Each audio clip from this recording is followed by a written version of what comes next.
Hey, this is Daryl. We have a great US v England review show for you today. First, I want to make sure you know about our live show, July 13th in DC at Audi Field. It's us and it's the Cooligans, and it's going to be some very special guests. Tickets are $20 plus a $1 inconvenience fee. The URL to get those tickets is totalsoccershow.com/live. totalsoccershow.com/LIVE. Type that into your browser or click the link in the show notes.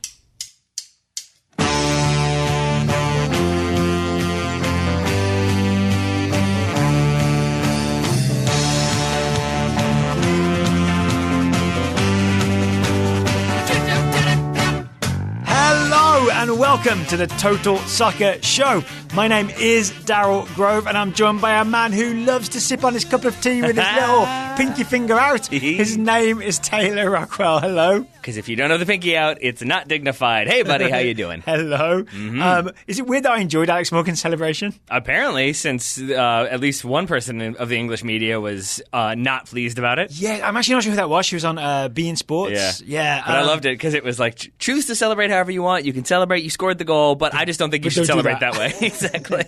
I think, so again, I watched this game as a neutral, right? And just really enjoyed the end-to-end action and enjoyed knowing I was going to have a team in the World Cup final no matter what. But I think I enjoyed the Alex Morgan celebration, not because it was an insult like to the English or to the English players.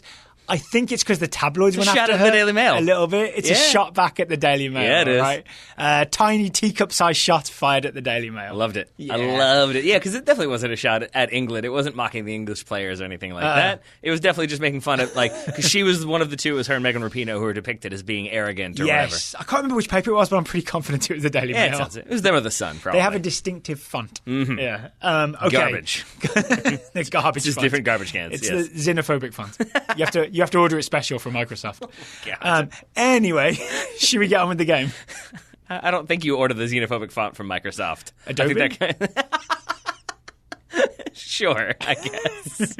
Yes, let's get to the game. Okay, so the game finished. Yeah. United States 2, England 1. The US took the lead, England equalised, US took the lead. England had an offside goal, then a penalty kick, which was missed by Steph Houghton. All kinds of stuff to talk about. We're going to break down all those goals. But first, we want to talk lineups and tactics because it was all really interesting, right? So, two big shocks in the lineups. Yes. Right? Let's start with the one everyone's been talking about. Megan Rapinoe did not start, did not play. That one was so shocking that when I told you the lineup, the thing that we thought might be shocking of Lindsey Horan starting instead of Sam Mewis, that didn't even register to me because such was my surprise that Megan Rapinoe did not start. Many other people surprised by that one. Yeah. And we kind of had a theory on that. It seems like maybe it's a combination of those two things. Yeah. So should we get to that now? Yeah, absolutely. Okay, I want to talk about it. All right. So I think the main reason that's being given right now is that Megan Rapinoe had a hamstring strain. Yes. Grant Wall, actually, before the game, I think he might be the only one to figure this out. He tweeted that yesterday Rapinoe trained with tape on her right hamstring, suggesting there's a bit of a problem there. Jenny Taft said she managed to ask Rapinoe. This was she tweeted this a few minutes or 15 minutes after the game, saying Rapinoe said she had a hamstring issue, so that's why she didn't play today. Right. But either by just luck that this worked out in this way, or the hamstring injury is maybe 50% of it and the other 50% is the tactical stuff. This kind of worked out tactically for the United States. Yes, it absolutely did. And I think, honestly, that it really is a case of a thing being two things here. Because is one of those things a fake hamstring injury? No, it's not, right? Okay. No, but if you look at the way U.S. Officials responded to this, it was no comment. We'll leave it to Jill Ellis to comment after the game. All we can say is that it's not a disciplinary issue. Yeah. So if you remove, which immediately made me think, is it a disciplinary issue?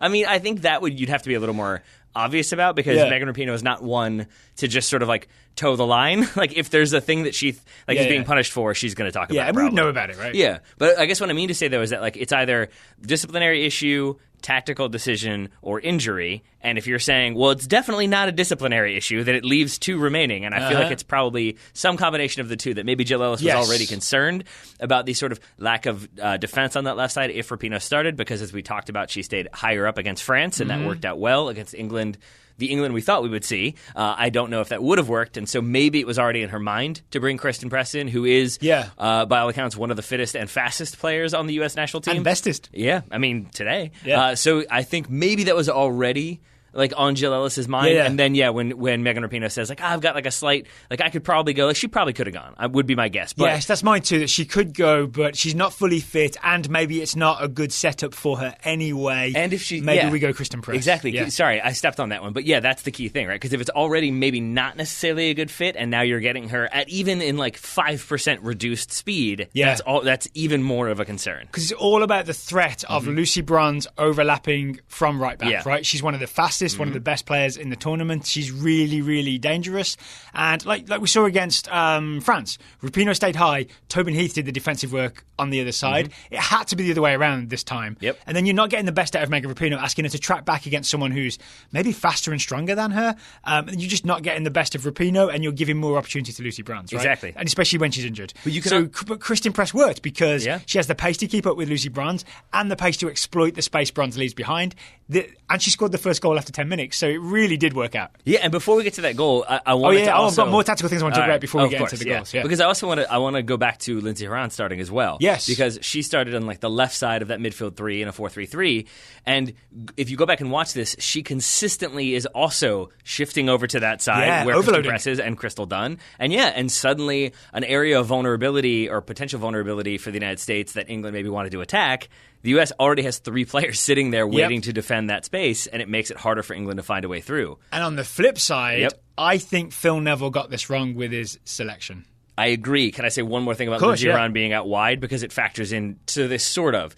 Because we are also worried about how the U.S. deals without Sam Mewis, who is the tallest midfielder there, maybe in the team. How they do with like winning 50-50 challenges, winning goal kicks. With Jill Scott being 5'11". And this was another moment where I think Jill Ellis had a game plan, that we would see Lindsey Horan drift all the way to like the left-hand side of midfield. She would have Kristen Press near her, and it seemed to be the goal was get Lindsey Horan a little bit further forward and aim for her every time, and she'll flick it on, she'll contest the ball, and then we have, again, numbers around to pick that ball up. So it felt like Jill Ellis game planned that left side really, really well.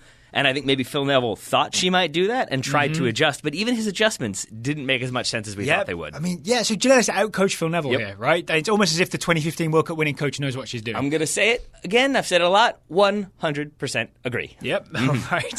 The things Phil Neville got wrong.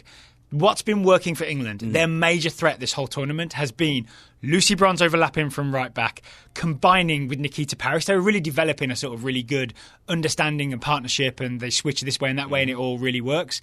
And then Frank Kirby as the central attacking midfielder. Yes. Phil Neville, I think, got a little bit nervous, and instead of having Nikita Parris out wide, he moves her to the middle, so she's the central attacking midfielder, where she's talented, but she's not as good as Frank Kirby.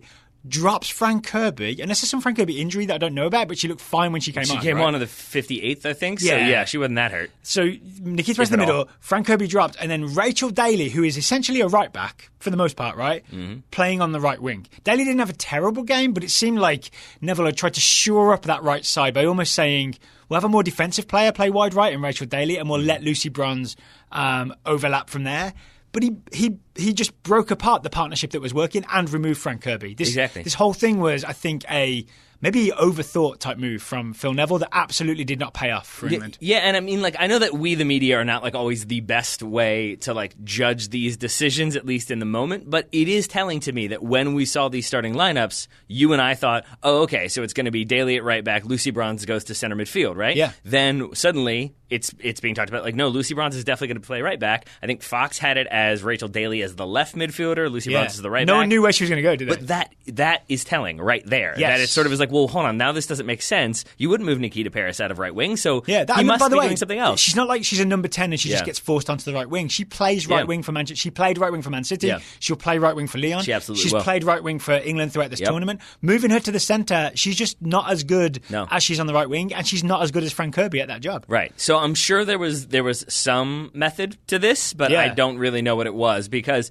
it really ends up backfiring for Phil Neville. That I think this was far and away Lucy Bronze's worst game. She still is involved. She still makes good plays. It's not like she had necessarily even a bad game. Just by her very lofty standard, it was not a good game. Yep. It was a bronze game instead of a gold game. Exactly. But then I think also it had the knock-on effect of I think this is the most ineffective we've seen Nikita Paris, and I think part of her frustration at the end, some of the shoving, I think she ends up getting a yellow card or at least getting a kick in. She definitely does. I have a feeling that comes back to if you spend an entire game kind of playing in an area that you don't necessarily play or aren't necessarily used to, and it doesn't seem like it's working, eventually I think that frustration boils over. So let's talk about what the US were trying to do, because the game plan was interesting. It really was. Again, I think Jill Ellis, it is an example to me of she looked at England, she looked at what England want to do, she managed to play out of their strengths and kind of then adjusted her game plan and put England on the defensive or made them uncomfortable because she refused to have the United States have possession. Yep. What we didn't do is when England had the ball in possession coming out the back, we didn't go press them. Like even with someone called Kristen Press in the team, we didn't go press them. It really sets it up for the pun, doesn't it? Right? Maybe that was a misdirect. Instead, we had most of the US, the back four and the midfield five, which is what it became. I did find it weird that she left Lindsay sit deep and defend on the bench. That was odd. I don't know why but she left Kristen Press. It would have been a giveaway. Yeah, probably. That's true. So the back four stays where it is. The midfield five, which I'm including the wingers, Heath and Press, would come back and join the central three. So you've got a midfield five, would really sit behind the halfway line and let England come forward, let England build, and then leave this massive gap between the US midfield and Alex Morgan, who stayed really high, right? Which looks like Morgan's not doing her job and not coming back with everybody else. But there's method to this madness, which is maybe what a slightly agitated Total Soccer Show co-host with a beard said a couple different times. We won't say which one. No, definitely not. Of course not. But he had an American accent. He did. And then England would invite... the US would... I'm confused about my teams. The US would invite England on, eventually win the ball back off them because they trust themselves to win some contests. And then... Heath and Press would stream out wide. Morgan would already be high. And then you can hit kind of direct balls from O'Hara, from Dalkamper, from Sauerbrunn, from Dunn. Direct balls in behind the very high England because their defence has moved up. They've left space in behind. We've got three now pacey attackers that can get after them. We send balls in behind for them to chase and get England running backwards. Yeah, a couple things there. You spotted this in the first, minute or 2 minutes thereabout? That, I like to brag. The United States do go after England. They are pressing them because it's a situation where I think maybe England have a goal kick or a throw-in. No, it's when the US have turned the ball over. We counter-press. We don't press. So because the United States have turned the ball over in England's defensive third, now you have the numbers there. So they do press and press and press, and everybody steps. And it's the classic Guardiola thing: win the ball back after you lose it. But you see why it wasn't a full-on dedication to that game plan for the United States because England play out of that press. Yep. And this was a thing that you pointed out, so I want to give you the credit here. Is that but then as soon as England evade the press enough that it's clearly not going to be on. Everybody drops in, and now except Alex Morgan. But now suddenly, if you're England, and maybe you think there's going to be pockets of space and areas to switch, you look around, and the United States are in their defensive shape. There's not a lot of places to go. And maybe this is part of the Lucy Bronze problem in terms of her not having a good game. There wasn't space for her to dribble and attack into, right? There wasn't space for Lucy Bronze to exploit. Yes, and so I think I said you spotted this in the third minute or so, maybe the first minute. Where it really came into my mind was the 18th minute, so 9 times better by you. But it's when there's a ball bouncing, and Julie Ertz, I would say she's not the most technical player on the team, but she can settle a ball in play and find space and knows how to operate as a central midfielder. It's not what everyone she plays. Can be Rose Lavelle. This is true, but in the 18th minute, there's a ball where she has a decent amount of time and space, and she just volleys the ball over her head 40 yards up the field, and that right there to me is the most specific evidence of do not mess around with the ball. If you think maybe you're in a vulnerable position, if you think you're about to get pressed, get rid of the ball, play in behind, then we'll all step up, and then England will have to try to play through us again. Yep, I think that's the exact game plan. Anything else tactically before we get into the goals? I would like to point out once again that I think Jill Ellis really got it right because of the kind of, and it's a thing that you and I talked about with the U.S. men playing Jamaica and how we're not sure if they have the ability to both sit back when they need to, but also kind of counter press and play that high press at times. Oh, by the way, U.S. men versus Jamaica preview will be published maybe an hour or two after this podcast. That's right. We talked talked about it earlier. We haven't published that show yet. It's not in the world yet. But that was my concern with, like, I don't know if they have the experience and, like, the style so far to be able to execute both of those simultaneously. Yeah. Here the U.S. did, because I think they've had so much time together, so many, like, repetitions and practice and so many moments of experimentation that I think they were set up to execute this game plan perfectly. Okay, speaking of game plan, maybe there's one more thing we should talk about. Oh, then an ad break, then the goals. How about that? We do it again. We switch back to the 5-4-1. When we start looking vulnerable at 2-1 up, I mean, it's after Ellen White scores, but her goal is ruled offside. It's literally when we look the most vulnerable. Yep. Yes. Then we switch back to the 5-4-1. And apart from giving away the penalty that England then missed, it mostly works. It mostly works. Yeah. And I think that penalty, in as much as it's like VAR and some strange moments in there, most of that comes down to Fran Kirby, who had subbed on at that point. And so, again, we go back to Phil Neville making some mistakes because it's a moment of magic from Fran Kirby that kind of tears apart the United States. Are we going to detail it later, maybe? Yeah, we'll get to it later. All right. Okay, so thumbs up for the 5-4-1, even though it's like both times we've done it, it's looked mostly solid in terms of I just trust Sauerbrunn, I trust Ertz when she's playing centre back, I trust Dahlkamper to head things away and we clear the ball and we can hold on for a good 20 or 30 minutes, right? Yeah, I mean, maybe it's good. It's good enough. It's good enough, although one person did not like it, I think tongue-in-cheek. Matt Doyle tweeted, "I'm tired of seeing the U.S. men's national team and the U.S. women's national team struggle to put away tiny island nations in tournament play. Needs to be better next round." I love Matt Doyle. Daryl's laughing and not smashing things. It's just that technically is incorrect because England is not an island nation. Because Scotland and Wales are attached. I don't care for you anymore. Just saying. This is why your country loses. Loses country after country. This is true. Yeah. All right. So we'll get to the individual moments and some of the highlights. Yeah, Matt Doyle's meanness has made me hungry. All right. I got one more for you. Okay. Chimmy930 on Twitter would like to know if England has checked out of the hotel yet. Is he a U.S. soccer staff member? I don't know. If he is, he should know. He's probably got people there on the ground ready to throw their stuff out. That would be kind of hilarious if they were all waiting for England just standing outside the hotel. Yeah, tapping their watches. What time's checkout? Shouldn't you be gone? All right. Well, before we continue to make Daryl sad by making fun of his nation, we should probably talk about today's sponsor, HelloFresh. HelloFresh?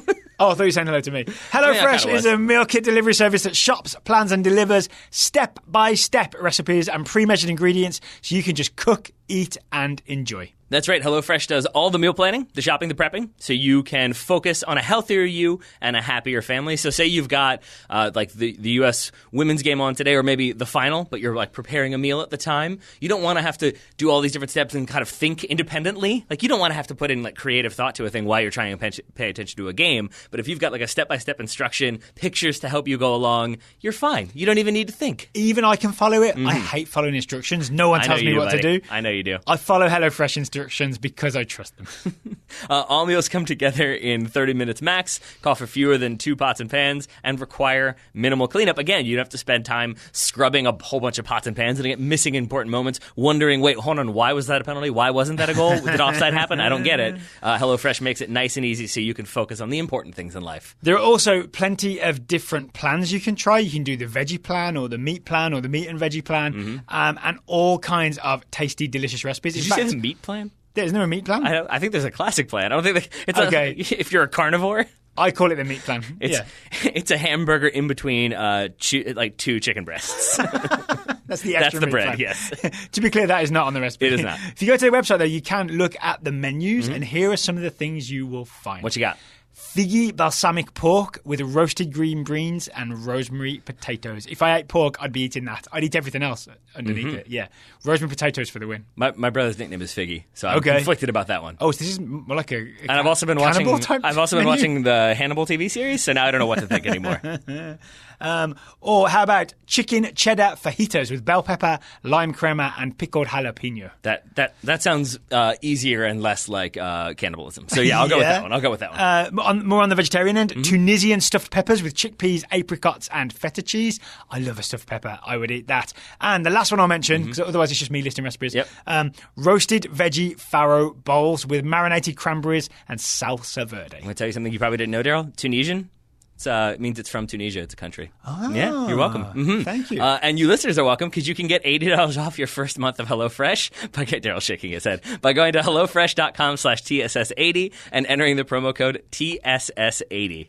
That's hellofresh.com/TSS80. And the promo code again is TSS80. And this is where I say it's our third show of the day, and I'm already a little bit weird. So buckle up, because now we got to talk the individual moments of this game. Is it going to get worse? Probably will. Okay. Let's get to the goals, right? So the first big goal, the first big moment is in the 10th minute, and it's Kristen Press justifying her starting selection. Even if it had been a fully fit Megan Rapinoe and everyone freaked out about it, this would be the moment where you have to go, okay, this worked. Yes. Kristen Press scores in the 10th minute. Yeah, and it's a very calm header at the back post. She puts it exactly where she needs to put it. But as with all goals that we talk about on this show, there's so much more to it. Because the real hero of this thing, heroine, is Rose Lavelle. She is, but not even for the reason 100% why people would think, because she has the wonderful dummy. We'll talk about that in a second. But I want to talk about the way the United States gets possession back to start this move. Okay. And it's basically England's game plan working. It's them kind of high pressing, causing the United States problems, making them uncomfortable, and they have a bad pass, and it's a loose ball in midfield. They force Becky Sauerbrunn to try and play a really risky ball up the line that Lucy Bronze wins, and England are about to be counter-attacking the United States. Yeah, and it's a loose 50-50 ball, but it is being played to Walsh. Yep. And it's just that Rose Lavelle comes sprinting in, covers about 15 yards, and makes Walsh uncomfortable. So she gets to the ball before Rose Lavelle, but she takes a heavy touch.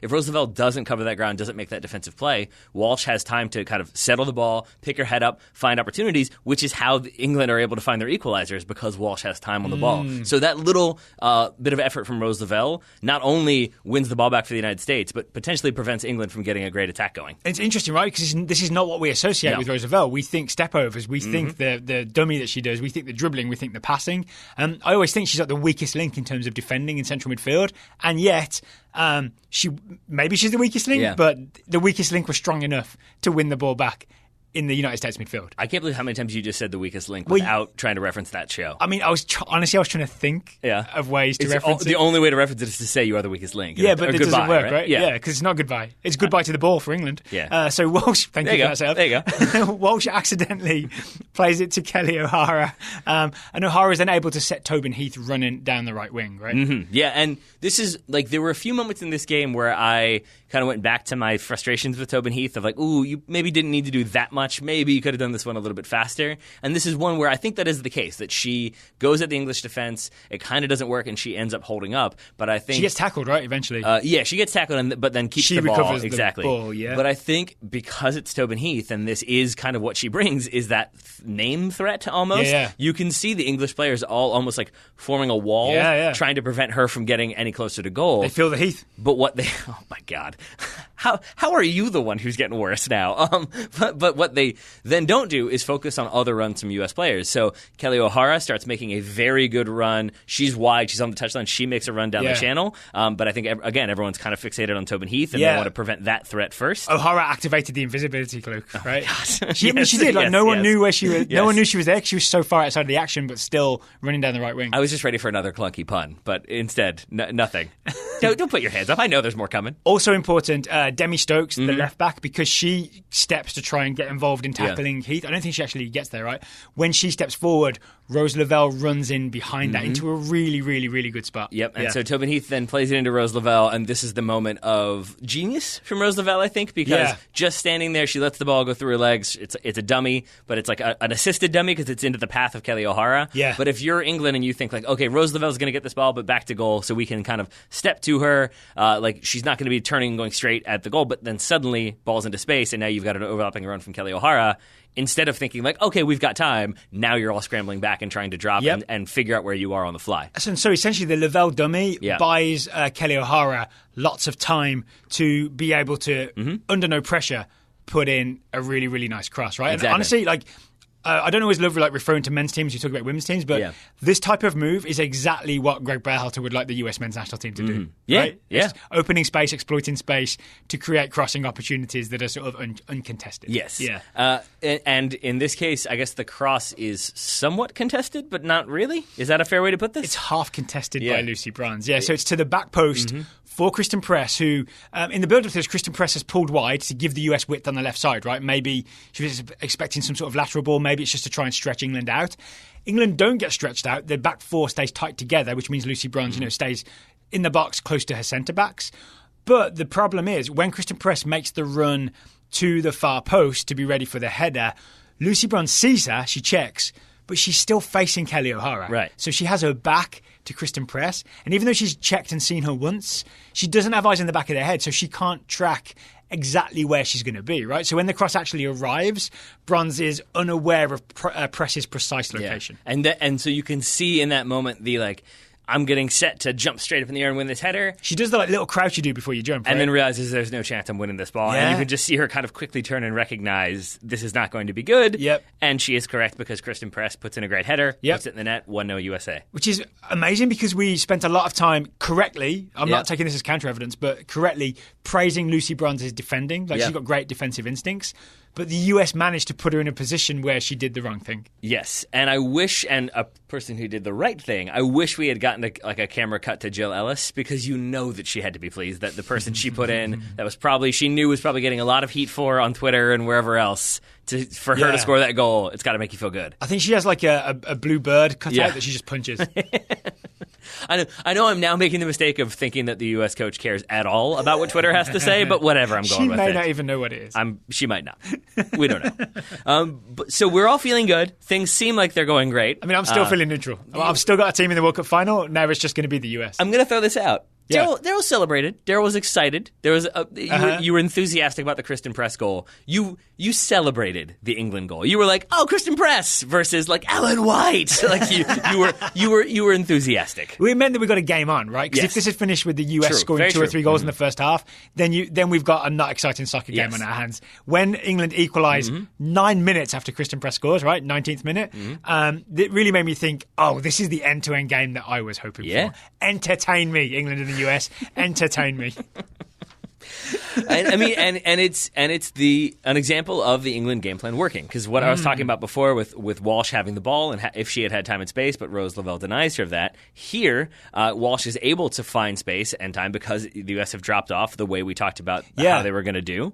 But I think because it's weird, right? Alex Morgan in a different defensive setup, Alex Morgan would have been with her and putting pressure on her, but because she's focused on being beyond the defensive midfielder and on the defenders, ready for the ball over the top counter attack, it's kind of what you lose by doing that, right? You sacrifice having the person who can defend a deep line defensive midfielder when they have the ball. Exactly. And it is the sacrifice right there, because if she drops in, then suddenly you don't have that outlet anymore and your attacking game plan is sort of nullified. But if she doesn't, then it allows opportunities for England. Here, they're able to take advantage of it. It's a great ball from Walsh. It's a big switch long to Mead on the far left channel. And I think the other thing that was confusing to the U.S. is that it seemed like they had kind of game planned for any sort of direct ball is going to be going to Ellen White. And I say that because in the lead up to this play, when it actually ends up going out to Mead, both Kelly O'Hara and Abby Dahlkemper seem like they are prepared for it to be going to Ellen White, and they're both sort of like positioned in relation to the ball in such a way that makes it easy for them to collapse and like kind of front and follow Ellen White and win that ball cleanly, so that when it goes wide to Mead, now suddenly that's not maybe where they thought the ball was going to go, and everybody has to slide across and try to find a new mark. They're doing the McNulty defending. Exactly. Instead. Also, credit to Ellen White. I mean, we noticed this in the preview, right? We noted this in the preview. She's very clever at being between defenders. So she's between O'Hara and, is it Dahlkemper? And then in other moments during the game, she's very noticeably between the two centre-backs, right? Between Dahlkemper and Sauerbrunn. So no one knows which one picks her up. And I would say even this goal is a great example of her cleverness, because when that ball goes wide to Mead, Kelly O'Hara slides out, but she doesn't want to make the risk of like going flying in at full speed and getting beaten really easily, because now she's been removed from the play. So she goes wide and tries to hold Mead up, but I think is more or less okay with a cross coming in, just as long as it's somewhat contested. Abby Dahlkemper, I think, anticipating maybe a low ball in for Ellen White, which is what ends up happening. She just gets bad positioning, steps in front of Ellen White to be able to basically clear the ball away, defend the near post. Ellen White, to her credit, instead of kind of jockeying for position or trying to knock Abby Dahlkemper out of the way, backs away and now makes a run so that she can sort of meet a bending ball that won't be cleared by Abby Dahlkemper, but Alyssa Nair can't come out and collect easily, and instead Ellen White is there to instep and put it at the far side netting. So is that why Dahlkemper's in the wrong position in the end? Is because she blocks the low pass to White, but then White essentially moves? Yes. Yeah, basically. Instead of, I think Dahlkemper thinks she's kind of cutting off what White wants, but I think White is happy to then kind of recycle a run and find the ball in a different location. Okay, then Ellen White does the glasses, She does. She is at this moment top scorer in the Women's World Cup. Not this moment while we're talking, but this moment in the game. She has 6 goals at this point. Morgan has 5. Rapinoe has 5. And her candidacy is basically done at this point, right? Unfortunately for you, because basically with Alex Morgan scoring, which we'll get to in a moment, it means that now Ellen White, same number of goals, Alex Morgan has more assists. Yeah, I said this to you during the broadcast. I forgot there's a third place playoff. Is there? Okay, yes, I checked. There was. I went and double-checked. There's a third place. So she could still do it. Okay, all right. She could still do it. It's going to be a weird decision for England. It's going to be a weird decision because there's been this rotation a little bit with Jodie Taylor, and there's an argument she deserves to play another World Cup game, so she should start the third place game. But also Ellen White is in the Golden Boot race. So maybe England start 2 strikers. Maybe. Yeah. Maybe. We don't need to preview the third place game. Right? Probably not so much. We probably won't even review it. Probably not it's so the much. third place game. That is probably true. Yes. But what we will definitely talk about is the go-ahead goal, the eventual winning goal for the United States, courtesy of Alex Morgan. Alex Morgan, which again puts her back top of the goal-scoring charts because after this goal she has 6 goals, 3 assists, so she is in the lead. Right. So it's a lovely goal from Alex Morgan, but as always, lots of other stuff to talk about because I think this is another great example of the United States being okay with being direct. Yeah. Because really this starts with, there's other moments, but the big sequence here for me is Abby Dahlkemper. Big is the word. Yes, Abby Dahlkemper, right center back, a very long, perfectly hit on a dime ball to Kristen Press. I say that, it's maybe slightly overhit in the sense that Kristen Press is like heels on the touchline, has to jump up, settle with her chest, but she brings it down perfecly. And key thing here, perfect from Press, right? And I can't imagine anyone handling this better. I think most players head it just to keep it in play. Yes, but I agree with that entirely. Well done from Kristen Press, but I would go back to Dahlkemper and say that if that ball is hit 5 yards further forward or 5 yards further back, it definitely goes out of bounds because Press has to scramble to try to get to it, and I don't think she brings it down cleanly. Yeah. Whereas because it is where Press is standing just a little bit high, she doesn't have to move. She can just jump and bring that ball down. Yes. And maybe because England weren't expecting a ball of that magnitude, of that precision, they are a little bit scrambly here because this is where Lucy Bronze, I think, really gets caught out. The other thing is that Lindsay Horan, playing left centre mid, has drifted over to the left wing and caused an overload again. I'm not sure Crystal Dunn is involved, but there's at least an overload with Horan and Press. Yeah, I'm talking about like this is reminiscent of the goal kicks where they would like look for Horan or look for Press, and then Horan would be there to pick up the ball, and I think that's what we get here. But Lucy Bronze, for her part, I think isn't sure who she should go with, because if she goes out wide to put pressure on Kristen Press, she vacates space, which Lindsay Horan is 100% going to run into and take, and now she's got the ball almost certainly at her feet. She can go at goal or play a low ball in, but if she stays where she is, nobody puts much pressure on Kristen Press. And instead, Lucy Bronze basically doesn't do either thing. It's a moment of indecision, right? She can't decide whether to pressure Press or pressure Horan. And in the end, she does neither. Ends up between both of them, but not between them in a way that prevents the pass, right? Because what happens is Press gives it to Horan, and Horan, because Bronze has decided not to step, because I think she's still just indecisive. Like, she's probably worried about them Press going down the wing, right? Because that could be exploited as well. That's why Horan has time to pick out Alex Morgan's run, right? It's just essentially a chipped ball into the area, a little bit of bend on it, but it's not some magnificent cross, right? No. It's just a chipped ball. I mean, it's a great ball. It's a great ball, don't get me wrong. Oh, yeah, I don't mean to diminish it. I mean that it's essentially, it's not like some deadly swerving ball. She's got the time to just pick it out. Yes, exactly. But I mean, it's perfectly well hit. It's perfectly weighted so that like goalkeeper's not going to be able to get it, defense not going to be able to track back, but the person who will meet it is a like on-rushing, full-speed Alex Morgan who gets all the power behind it and just buries that header from not even close range, but from enough of like a close enough distance that it's going to be really difficult for Telford to get a hand to at all. Yeah. Oh, and speaking of Telford, is that another mistake that Phil Neville made? Possibly. Right? Because he started Bardsley in all the big games so far because she's better at coming and claiming crosses, is my understanding. My understanding is Telford maybe is thought to have better reactions. Yep. And you saw a couple of good reaction saves from her, from like a Rose Lavelle shot and a couple of things where the ball bounced in the area.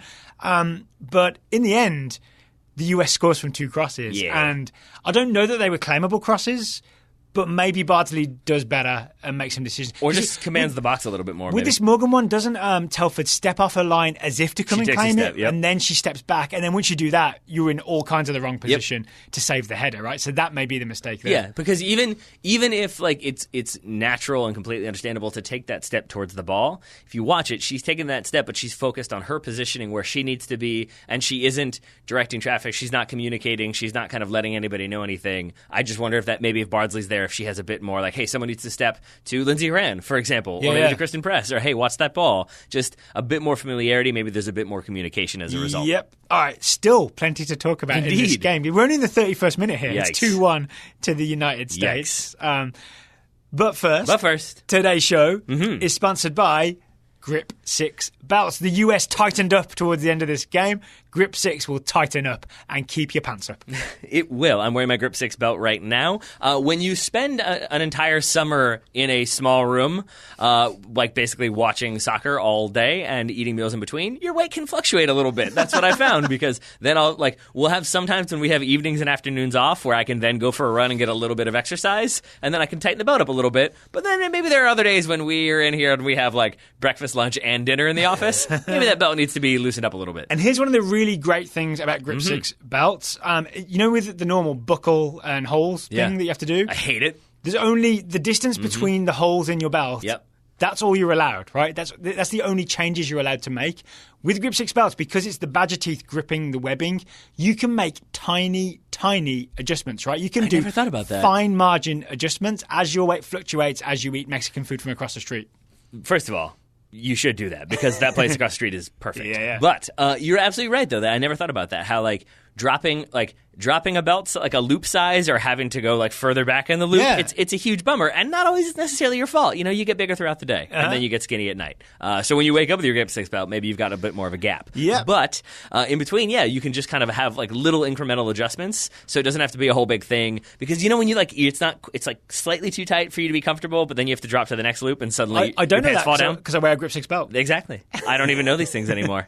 So there we go. Grip 6 belt is the belt for fine tactical adjustments. You can get money off the cost of a Grip 6 belt if you go to grip6.com/TSS. There you will see not just our logo proudly sitting at the top of the page. That would defeat the purpose. You'll see a deal to get, I think, 35% off a 3-pack if you want to go all in on a bunch of Grip 6 belts. If you want just one belt for your one waist, you can buy one belt and instead use the discount code at checkout TSSXX. TSSXX. Not because it's X-rated, but because XX is the Roman numerals for 20. That gives you 20% off. There we are. Thank you to Grip 6 Belts for sponsoring today's show and for not being X-rated, just double X. Now let's finish out our conversation about USA-England, because there are definitely some moments to get to. No goals in the second half, although it seemed like there were going to be. Well, the ball was in the net once for England. It was. And they had an uncontested strike from 12 yards. Yes. Yeah. Well said. Do you want to talk about the Ellen White offside goal? I do. Okay, the first thing, isn't it again Walsh with time to pick out Jill Scott? Yes. Yeah, so it's that thing again where we're in the 4-5-1. There's a huge gap between the 5 and the 1 where Alex Morgan's all the way up top. And so that lets Walsh be there picking out passes. And the pass she picks out is Jill Scott, who's kind of in the half space in between the lines, if we're going to get all nerdy about it. But then Jill Scott uses the outside of her foot to play an absolutely beautiful pass. I love this pass. I mean, you should. It's beautiful. It is perfectly weighted. It's perfectly hit. It's got the perfect spin on it to cause all types of confusion. But it's also perfect positioning from Ellen White to be in a spot where she's between the two center backs. Let me guess, between the center backs. Almost perfect positioning, I should say. Almost. Because she's between the two center backs. She's kind of found that gap where neither one is 100% certain which one is actually marking her. And so when that ball is played through, there's that half second of, oh, wait, no, she's open. Now we should go defend her, as opposed to the immediate defensive action of knowing you're marking a player. Yeah. And in that, Ellen White is able to create a little bit of separation, finish expertly. You kind of knew she was going to bend it around the goalkeeper, right? Because she's done that so many times this tournament. Stupid eyeglasses celebration. It was briefly 2-2. No bias here, though. No bias. VAR takes a look at it, finds that she's offside by a body part? 2/3 of her foot. Okay. 2/3 of her boot. It's really strange, though, because I think the line in this one did not help. Because they didn't... When they drew it on the screen? Yeah, because the blue line that shows like where she would have been onside... Yeah, which definitely... is like the back of Houghton, right? Houghton's... no, it's the heel. Oh, sorry, it's the US defending. I'm sorry, it's the foot of Dahlkemper. There we go. So, like, that is clear. That shows you... I got confused between my team. It's all right. For the second time. It's okay. But Dahlkemper's, like, like toe, her big toe is the thing that would be the onside Yep. line, and then there's a red line that shows the offside, but that seems to correspond with Ellen White's hand. So I think this is one where the like main camera angle, because of the angle it's at in relation to the lines being drawn, it's a little harder to make this one seem as obvious as I think it might have been. I actually think what's going on here is that they should move it like a few inches farther up, and the actual red line, which proves that White is offside, should be level with the edge of her toe, with the edge of her boot. I think that would be such a fine margin that they think maybe it wouldn't even show up on television. I think you're not wrong. Or people would be arguing that actually she's onside, and it was just safer for them to, even though I'm not arguing that she was onside, she's not, she's offside. It's easier for them to just cheat a little bit and make it look more obvious than it is. Right? Yeah. Kind of a conspiracy theory. A little bit. I mean, I don't think you're wrong, because I don't think... There's a PR move for VAR now, right? I think they've been a bit more careful about how they use it because they're aware of all the sort of negative reactions to it. I think this is all part of it, making it look a little more obvious. I think it's. I mean, I think you're not wrong, because the red line they draw to indicate the offside, again, it's to Ellen White's like wrist, which and does again, not mount. People should know you can't. Your arm cannot be offside because it's not something you can play the ball with. Right? That's the rule. The law. And so I still think this is correct, but I think it's correct in the way that Crystal Dunn's third goal for the U.S. against France that was disallowed. It was Heath that scored, but Crystal Dunn that was offside in the build-up. Yeah, exactly. I think in the same way that was like, oh, come on. Like, also by like half a foot or that's what I'm 2/3 saying. of a foot. And not a foot the measuring distance, a foot like the thing on the end of your leg. Yes, but it's strangely, and I say this probably knowing that the penalty doesn't end up going in, but it's also strangely why I was kind of okay with that one going to VAR, because if we hadn't had the VAR on the penalty decision, which we can talk more in depth about, I just saw all of the headlines from English papers being like, oh, England cheated, England denied a chance. If Houghton hadn't missed this penalty, tomorrow's headlines in England would be all about how VAR is unfair. I guarantee, Instead, it's probably going to be some puns about penalties. Oh, no, what I mean to say is, like, if they hadn't gone back and VAR'd the Ellen White penalty decision in the first place, then suddenly it's like, wait, so she's offside, but that line doesn't make sense, and then you're not going to use VAR to give us a penalty that should have been given, and it would have been 100%. This makes no sense. So the world is against us. Maybe the FIFA and the refs are just getting better at sort of public perception of VAR and when to use it, so people are a little bit happier. Maybe it might be. It might be. But should we talk about that penalty? Let's do it because I think it happens. You had to step out to take a phone call for like a minute. You came back in and you're like, have things changed? Are you still feeling pretty confident? I was like, it seems like the United States has this pretty secure. Oh, and by the way, we switched to the 5-4-1 after the Ellen White offside goal. That's the thing that triggers it. We mentioned that earlier. Worth reminding you of that just now. And I want to make a point there. I think it's definitely worth reminding, but also like another smart decision, because Jill Scott is, if you go back and watch between that, like the 4 and the 5, the 4 defenders and the 5 midfielders, she's found that pocket of space, and it felt like pockets of space were starting to kind of get more and more open as players get more tired, as new players come in, and it gets a little bit harder. And so I think you can either try to have Julie Ertz be more aggressive in patrolling that spot, but then you risk cards and free kicks and maybe being overly aggressive and overstepping and missing the ball. So instead she drops in and fills the space literally where the ball went, and that's where she stays for the rest of the game. And you know what? I was wondering this at the time and I wasn't sure. I actually think it makes it harder for Ellen White to do that thing where she stands between centre-backs and confuses them, because literally there's less space between the centre-backs when you have a back 5 than a back 4. Yes. Right? You essentially have more ground covered between you. Ellen White has less space to exploit. She does. But then it's worth noting that the penalty shout, which ends up being a penalty, comes about from the United States essentially being pulled out of position again. But this time, I want to say again, Phil Neville maybe made some questionable decisions here, because Fran Kirby comes into the second half, and this turn from Kirby is another Rose Lavelle-esque masterpiece. It is absolutely... Including the Jill Scott pass, this is the best touch of the game. 100%, because it's a ball in to like Kirby, who has all 3 of the, I think Julie Ertz does step out and has 2, the 2 remaining midfielders in Sam Mewis and Lindsey Horan closing in on her, and she basically turns with one, just the outside of her foot turns and takes all 3 of them completely out of the play. But because she fakes like she's stepping the other way first, right? And then she quickly turns with one foot and just breaks open the whole US defense. It is an absolute moment of magic. There's no way she should not have started this game. I agree. But I want to go back to what you just said there, breaks up on the whole US defense, because that's the other thing, is she's taken those 3 midfielders out, but she literally takes out 3 more American players. Was Kelly O'Hara come charging out? Kelly O'Hara, Abby Dahlkemper, there's one more in there. I can't remember if I wrote it down. I apologize if I didn't. It looks like like I didn't. But basically, yeah, I think she has 3 more U.S. like defenders then all step to her and try to close that space. She causes the panic, like Tobin Heath caused the panic in the England defence. Yeah. Right? And so then because everybody collapses on Kirby, now she has 6 players trying to get the ball off of her. She just plays in a very well-weighted pass in through those kind of on-rushing defenders for the path of Demi Stokes. Yes, Demi Stokes then is in behind England's defence, and all she has to do is square it for Ellen White, and she does. Because the pass from Kirby is perfect, the pass from Stokes is also perfect across the box. Ellen White, it looks on first watch like she swings and misses, like she did that one time against Norway. Then we see the replay and we think, oh, did Becky Sauerbrunn catch her? Then we see the VAR many, many times. The ref took lots of looks at this, right? And I think the Total Soccer Show opinion that you and I both agree on is Sauerbrunn catches her, right? Yeah. As White is like pulling her leg back to strike, Sauerbrunn essentially runs into the back of her and catches that leg.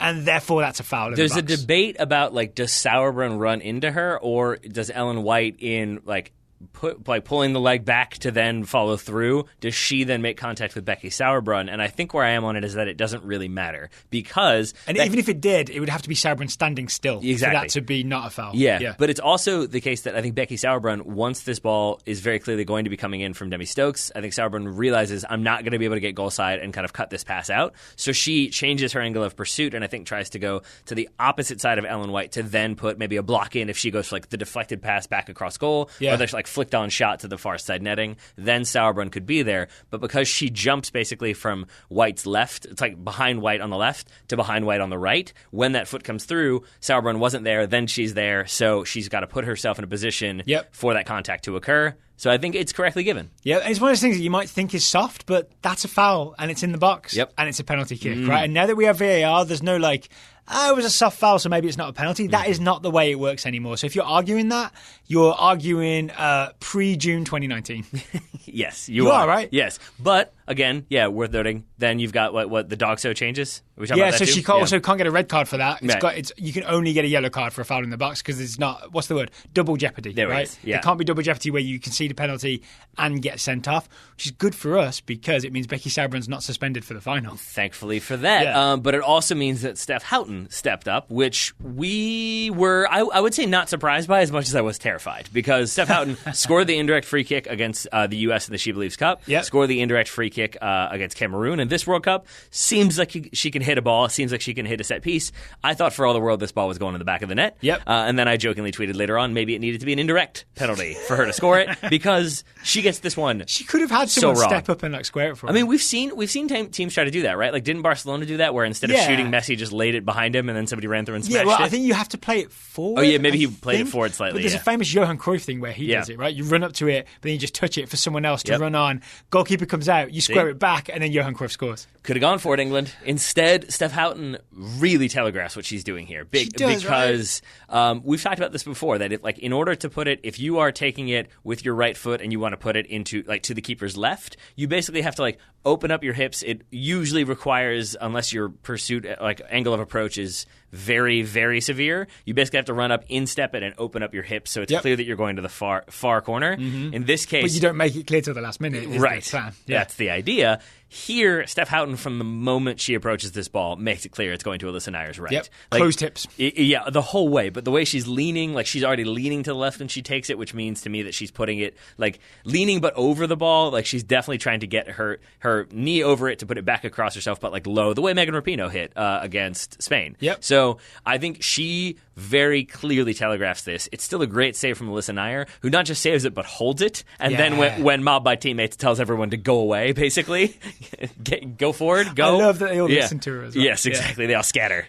She's not one to be trifled with. But she is not. It's great that Alyssa Nayer had a moment, right? Because all the doubts coming into this about Hope Solo being replaced by Alyssa Nayer. She saved a penalty in the semi-final in the 83rd minute. You know who had no doubts about Alyssa Nayer? This guy right here. That is not true. Well, not about that one game. But yeah, I mean, she justifies the hype. She has that save. She has a save at the end of the first half as well. She's got a full stretch pushing it beyond for a corner kick from England. So I think, two big saves. Obviously, the penalty slightly overshadows.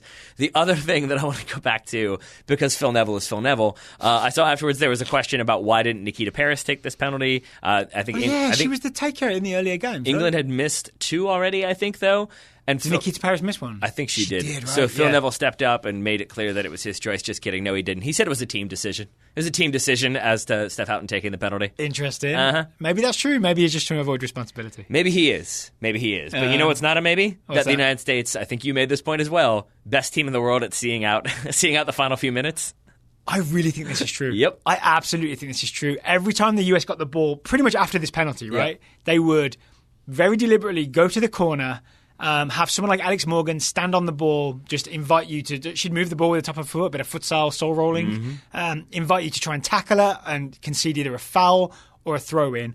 And I think the smart part is it's not Alex Morgan on her own. We haven't committed loads of numbers forward, but we've committed Alex Morgan forward, and then like if she's on the left, say Kristen Press would be just behind her. So if the ball pops loose, Kristen Press has possession. Yep. If Alex Morgan just gets in trouble and a pass opens up, she can be like, I'll give it Kristen Press, and she can do it now. So, and then Carly Lloyd does this really well when she comes on for a bit. So the US just absolutely brilliant at like killing that clock and running down minutes. They're also very practical in that moment. This is the thing we talked about with the France game, how they seem very aware of, instead of getting involved in the kind of physical altercations necessarily, it's more about like, I am solely focused on keeping possession of the ball, and then if I get kicked or shoved, then I'll fall over. But what I especially enjoyed about the U.S. in these final few minutes is that they would do that, and like Carly Lloyd gets knocked off the ball, you see her look to the referee does not give it, and she is up and going. It's not a like, now I'm going to sit here and be annoyed because I didn't get the call. There's no time for that. You're trying to win out a game, so they're up and after it again, and the focus was there, and it needed to be. And on the flip side, if they go down, I saw Alex Morgan do this. She goes down and the whistle goes, and it's definitely a free kick. Yep. She stays down, right? She's probably fine, but why get up quickly when you're trying to run the clock down? You can stay on the ground and waste 10, 15 seconds, right? Right up until the referee's about to call for the trainers, which means that you then have to step off the field, and then Alex Morgan gets back up. It's just a bit, I mean, we are a CONCACAF nation. It's a bit of solid CONCACAFing, right? It sure is. And it's game savvy, it's game management, right? And I think what I learned in this final few minutes is, wonderful as this England team is, like, I really think they're one of the best teams in the world right now, like top 4, top 5. I mean, top 4 if they made the semi-finals, you can argue, right? You could see the tournament championship like winner inexperience in these final few minutes as I think Nikita Paris gets a yellow card. All the England players look super. Bright gets sent off. I forgot about this. Second for yellow. A way too aggressive side tackle. Yeah, right? She was over the top on Alex Morgan. Over the top of the ball, yeah. That's the obvious example that I should have gone with, right? Yep, and by the way, that's not a euphemism of like, it was way over the top. It means like literally she went over the ball and got Alex Morgan's leg. Yeah, so you could see England just being so desperate and frustrated that they weren't calm enough in those final few moments to handle this in the way that the US handled this. Yeah, and I think that probably, like, not that I have any sympathy for Phil Neville, but that's probably the thing that will frustrate him the most in the end, is that in those final, after that penalty kick, and that's kind of what happens when you have a chance to equalize and then don't, like heads are always going to go down. But at that point, and then obviously the red card helps with that too, it never felt like England were kind of battering the US and the United States was holding on. It felt like it was a lot of the United States holding the ball in the corner, drawing a foul, taking that free kick short, drawing a foul. And I think that's how you've got to be if you want to kind of win out and make it to the final, which the United States now have. And they set an example for teams that want to sort of be champions. They do. To quote the Jose Mourinho be champions. Puppet. Just big picture long term, I'm thinking I enjoyed this game. I think if England stay being a really good nation at soccer, this could be a long-term rivalry. Yeah. With the teacup from Alex Morgan and the hotel stuff. It got chippy. We might have the beginnings of a rivalry here. And this may be a conversation we can have after the Women's World Cup, but we don't know what the future holds for women's soccer, right? One of the things that's been on the table at some point is the Global Nations League, where instead of it being regional like it is with UEFA and CONCACAF, you have the best women's soccer teams in the top group. They could meet again. Maybe in the Olympics if Great Britain go, right? So this whole thing could happen again, and I'm here for it. I'm here for USA Great Britain in the Olympics for sure. I'm also here for injury updates. Then Matt Dole's tweet will be still incorrect because Great Britain includes Northern Ireland. Fine. But I'm also here for injury updates because we should probably mention those as well. Post-match, both Rose Lavelle and Megan Rapinoe said that they would be fine for the World Cup final. I'm assuming that is I am fine no matter what because I want to play in the final. I'm guessing medical staff will evaluate closer to kickoff. Maybe one of them could donate the hamstring to the other and you could get one fit player. Should work. Out of the two. Science. Oh, worth mentioning, there's another semi-final tomorrow. It's Netherlands-Sweden.